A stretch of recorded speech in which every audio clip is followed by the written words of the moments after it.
Moped idarə etmək üçün sürücülük vəsiqəsi lazım olacaq. 13 oktyabr tarixdə və Gündəm Xəbər nefrində bir xəbəri diqqətinizə çatdırırıq. Belə ki, Azərbaycanda moped idarə etmək üçün sürücülük vəsiqəsinin tələb olunması nəzərdə tutulur.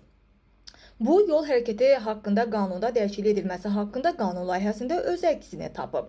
Sənəd Milli Məclisin Hüquq Siyasəti və Dövlət Quruculuğu Komitəsinin bugün keçirilən iclasında müzakirəyə çıxarılıb və iclasda bildirilib ki, qanun layihəsinin əsas məqsədi moped nəqliyyat vasitələrinin istismarına dair tənzimləmələrin təkmilləşdirilməsi, sürücülərin bilik və bacarıqlarının artırılması və ümumilikdə yol hərəkəti təhlükəsizliyinin yüksəldilməsidir. Belə ki, sənəddə təklif olunan mühüm dəyişikliklər biri moped idarə eləmək üçün sürücülük vəsiqəsinin alınmasının tələb olunmasıdır. Bu dəyişiklik sürücülərin müəyyən bilik və bacarıqlara malik olmalarını təmin edəcək və nəticə etibarilə yol hərəkəti təhlükəsizliyini artıracaq.